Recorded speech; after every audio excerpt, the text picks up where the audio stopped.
Okay, this is where I got attacked by bar, so to speak, a barbed wire, and it was maybe it might have been January.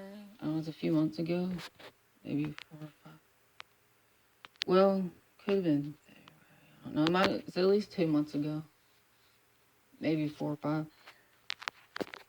And I thought it was briars, but it turned out I wasn't really looking. But usually briars will let go if you pull loose, but it ended up slashing me in two different places, and they were pretty wide, and they didn't really seem real deep, but they seemed kind of deep. I remember thinking at one point, oh, these could need stitches. And then I started thinking about having to sit in there and get them in the shots, and I was like, I don't know if I want to get stitches. And I sit there, and you could tell it was staying together. So I thought, well, I'll just pull the bandage tight and it'll stay together. And apparently that didn't work so well on all of it. Most of it sealed up good except for about an inch. And they say if it's much more than an inch, you should probably get stitches. But, it didn't quite work all the way. But this is what happens when you don't get stitches. You end up with a really thick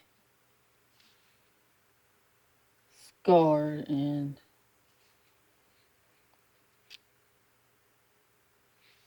it is 3D scar. And as you can tell, or not can tell, you can see the line through here, and you can kind of see the white right here, and it goes up to here, but you can see a little below it. But it was about that long, and apparently this part was a lot deeper than the rest of it, and yes, it really did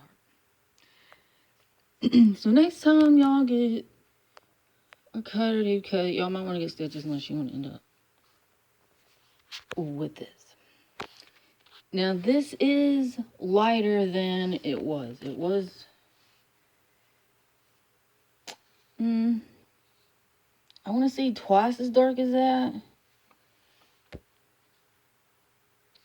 but it is getting lighter, and these other parts faded pretty good and blended in. But apparently this was really deep. And apparently, I guess when I was sitting there, it was holding it open. So, let me get an idea. I can shave over it. So, I guess it's not too bad. I mean, it doesn't really catch when I shave over it. I don't think you're really seeing how 3D that is. But it's kind of a flattish on the 3D. But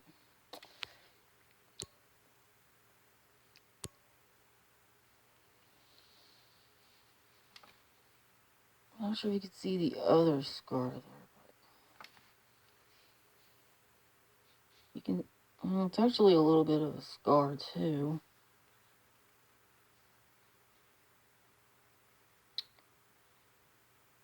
You can see the whole line right there. It's faint, but you can see the whole line right there. It was like I got caught in it, and I just kept walking and pulled through it because I thought it was briars, and these usually let go of you at some point, and it might hurt a little because it's like kind of thorny, but it hurt really bad. And I turned around, and it turned out it was barbed wire. I I didn't get a tetanus shot, but that was because I had got one 2 or 3 years ago, I think. I figured I'm still good. And that was because of barbed wire also. I'm really not apparently there's a lot of, well, I don't know about a lot, but apparently there was like barbed wire in the woods down there. And I just got, it just flipped up. It was a roll of it, a coil or so of it, and it flipped up and jabbed me and got stuck in my lip. But that wasn't near as bad as this one. And yes, it did bleed a lot. That should have been my sign to go get stitches, but I didn't do it, and this is what I'm stuck with. So if you don't want to be stuck with the scar, then get the stitches. This is how bad it looks. You can really see how thick it is.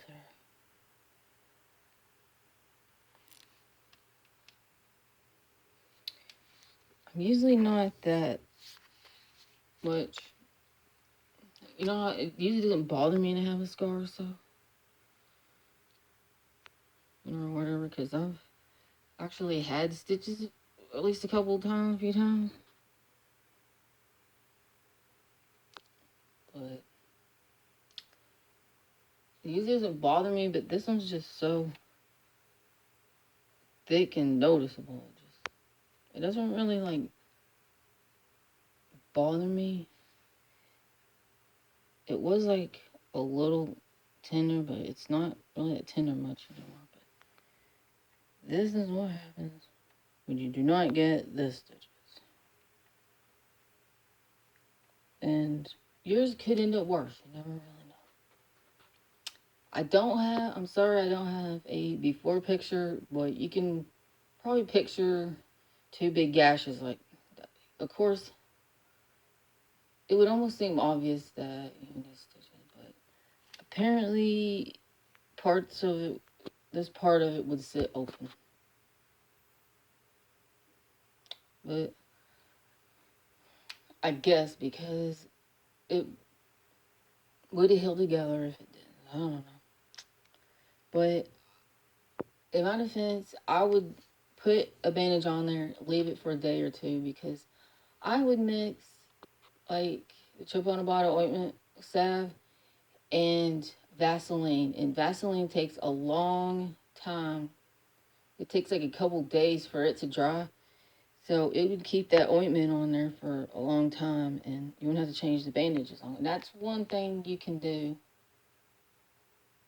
to keep salve on there. You don't have to change your bandages much, and things won't stick to it and hurt when you have to pull it off.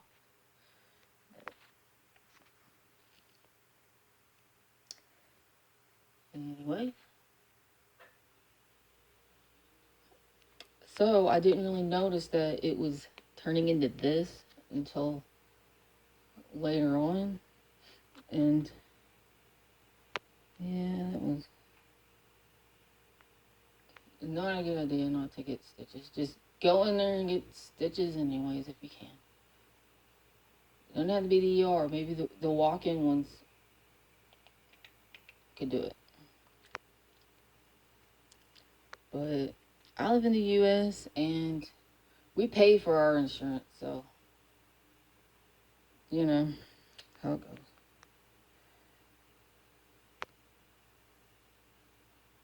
So